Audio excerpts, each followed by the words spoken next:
کسی زبان والے کے متعلق، کسی بوشسکی بولنے والے کے متعلق، کسی شنا بولنے والے کے متعلق، کسی کھوار بولنے والے کے متعلق، وہ بچے کی نفسیات کا حصہ بن جاتا ہے. وہ بچہ اسی اپ برنگنگ کو لے کے بڑا ہوتا ہے. اس وقت جتنے بھی یہاں لوگ بیٹھے ہوئے ہیں ان کی عمریں 20-25 سم تھنگ یہی ایج ہے. یہ سب 88 والی نسل ہے. 88 وہ دور ہے گلگت بلتستان کا جب گلگت بلتستان مذہبی طور پر بہت پولرائز تھا. اس کے اثرات آپ تک بھی ابھی ہیں، چاہے آپ 25 سال کے ہیں یا 20 سال کے ہیں یا 30 سال کے ہیں. آپ اس دور کی پیداوار ہے جب گلگت انتہائی ڈیوائیڈڈ تھا سیکٹرین بیسس پر.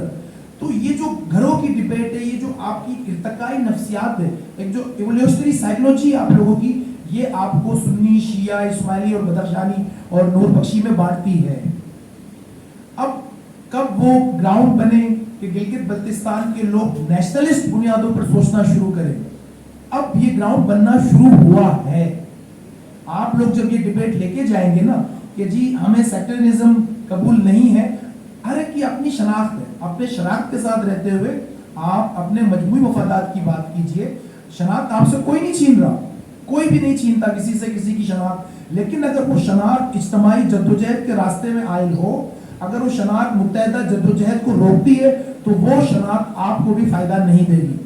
دیکھیں گلگت بلتستان میں مختلف پارٹیز کا اثر ہے. پولیٹیکل اسلامسٹ بھی ہیں، وفاق پرست پارٹیز بھی ہیں. یہ سب اپنے اپنے کانسٹیٹوئنسی کی پولیٹکس کھیلتے ہیں.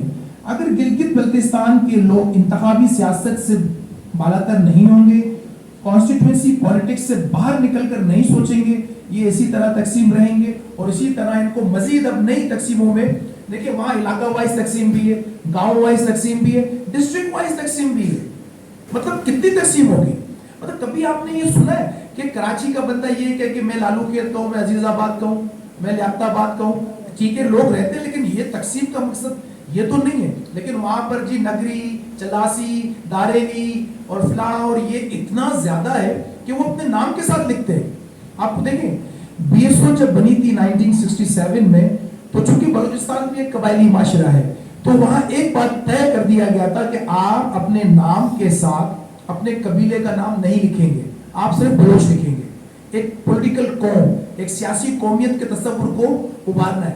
آپ اپنے آپ کو گلگتی کہہ لیں، لیکن چلے آپ بلتستانی بھی کہہ سکتے ہیں، لیکن آپ چلاسی، نگری اور گاپوچی اور یاسینی اور بنیالی اور گوہر آبادی اور یہ سب کہنے لگیں گے تو پھر تو مسئلہ حل نہیں ہوگا.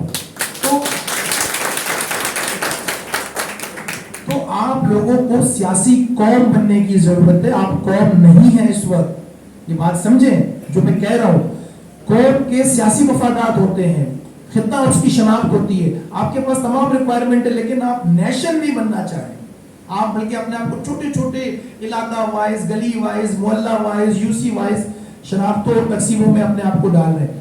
تو میرا یہ خیال ہے کہ اس وقت جیسے میں نے پہلے بھی بات کی تھی کہ دیکھیں یہ جو لینڈ ریفارمز بلز ہے یہ عوامی مطالبہ نہیں ہے.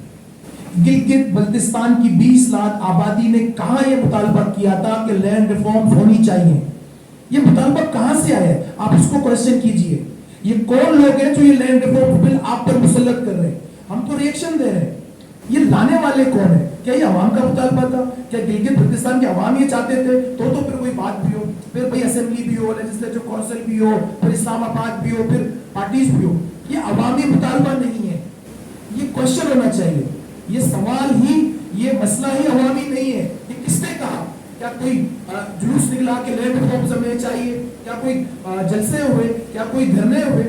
کون کر رہا ہے یہ سب؟ یا عوام کو تو حقوق بھی دیتے ہیں اور جی لا رہے لینڈ ریفارمز بل.